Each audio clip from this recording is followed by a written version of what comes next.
Halo semuanya dan selamat datang kembali di Tanya Seputar Hukum. Oke, dan untuk kali ini kita akan membahas aturan yang fresh banget ya. Ini yang baru banget. Ini diterbitkan tanggal 20 Mei tahun 2020 kemarin tentang aturan Kementerian Keuangan tentang pengelolaan dana desa dan terkait dengan bantuan langsung tunai untuk mengatasi pandemi corona ya guys ya.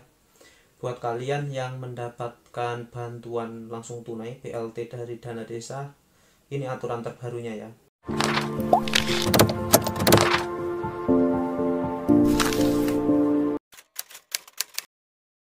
Guys, jadi pada tanggal 20 kemarin Kementerian Keuangan atau Kemenkeu sudah mengeluarkan aturan terkait pengelolaan dana desa ya, dan termasuk juga bantuan langsung tunai untuk percepatan penanganan pandemi corona ya.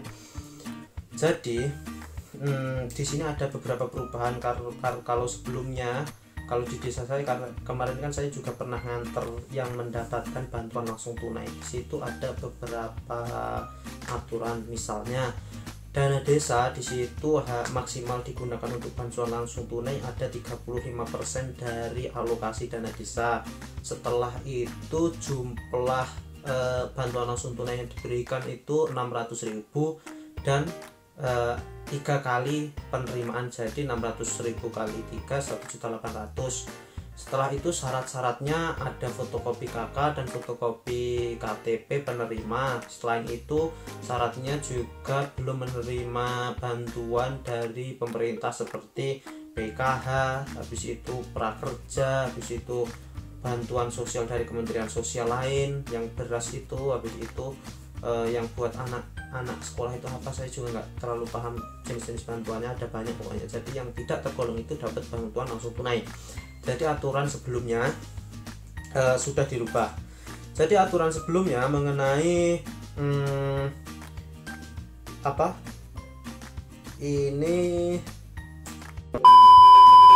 aturan sebelumnya yaitu Peraturan Menteri Keuangan Nomor 40 Tahun 2020 dirubah menjadi Peraturan Menteri Keuangan Nomor 50 Tahun 2020, disahkan kemarin tanggal 20 Mei. Jadi kalau sekarang tanggal 30 berarti baru 10 hari disahkan. Dan ada beberapa pokok perubahan yang terjadi. Yang pertama, total anggaran yang sebelumnya di anggaran sebelumnya 21,19 triliun dirubah menjadi 31,79 triliun ya. Jadi perubahan anggarannya diperbanyak. Yang kedua, ada batas maksimal. Kalau sebelumnya dana anggaran desa, dana alokasi desa yang digunakan di situ ada batas maksimalnya yaitu 35% dari dana desa.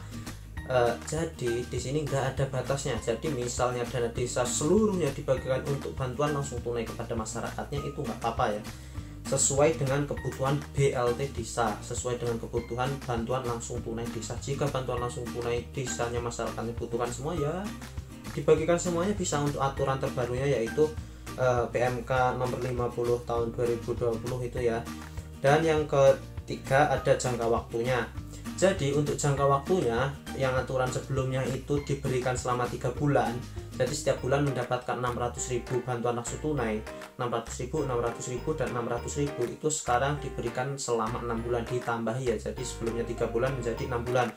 Dan besaran manfaatnya juga ditingkatkan dengan aturan baru ini ya, peraturan Kemenkeu, peraturan Kementerian Keuangan yang sebelumnya 600.000 selama 3 bulan sekarang ditambahi jadi 6 bulan. Namun 3 bulan setelah 3 bulannya itu 300.000, jadi 600.000, 600.000, 600.000, setelah itu 3 bulannya 300.000, 300.000 dan 300.000, jadi totalnya 2.700.000 ya. Kalau sebelumnya totalnya 1.800.000, setelah terbitnya peraturan ini maka pemberian bantuan desa sekarang berjumlah 2.700.000 atau diperbanyak ya. Ini sangat menguntungkan kaum masyarakat menengah ke bawah yang mendapatkan bantuan langsung tunai atau yang terkena dampak corona. Untuk perubahan mekanismenya juga ada perubahan di peraturan Menteri Keuangan nomor 40, peraturan sebelumnya gitu aja biar gampang.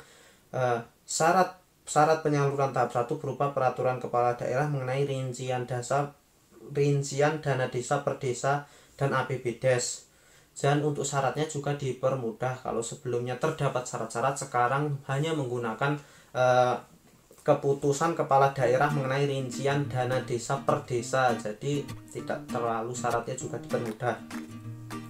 Yang kedua, penyaluran dana desa tahap 2 langsung diajukan oleh Pemda ya. Penyaluran bulanan untuk BLT desa dilakukan tanpa syarat, jadi langsung disalurkan ya, salurkan aja, nggak usah perlu berbelit-belit lagi. Dan untuk penyaluran dana desa bulanan dapat dilakukan 2 kali dalam sebulan. Jadi dalam aturan sebelumnya sebulan sekali, jadi sekarang bisa dilakukan 2 minggu sekali atau 2 kali dalam sebulan ya penyalurannya, dipercepat ya. Untuk selanjutnya mengenai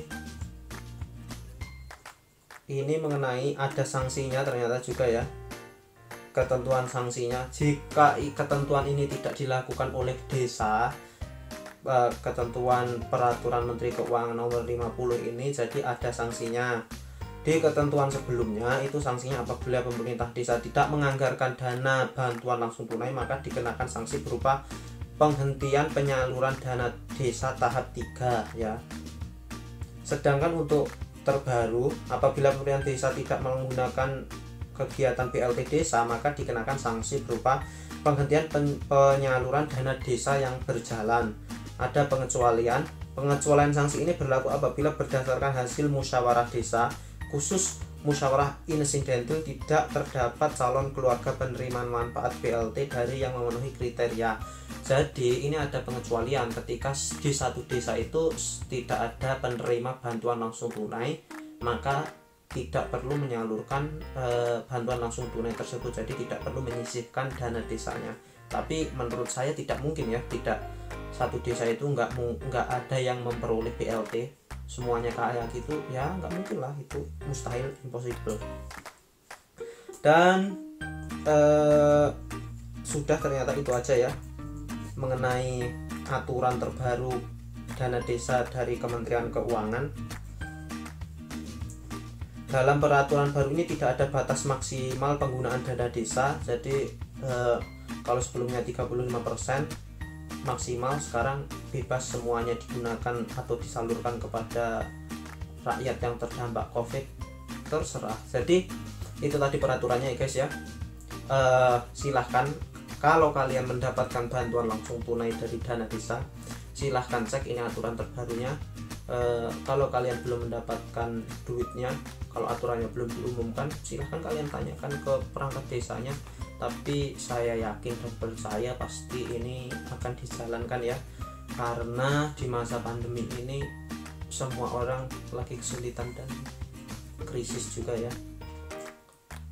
Itu aja ya sedikit informasi mengenai aturan-aturan baru, dan selanjutnya ada aturan-aturan baru, mungkin aturan-aturan baru mengenai the new normal ya, yang sudah dikeluarkan oleh Kementerian Kesehatan, nanti juga kita akan bahas selanjutnya ya.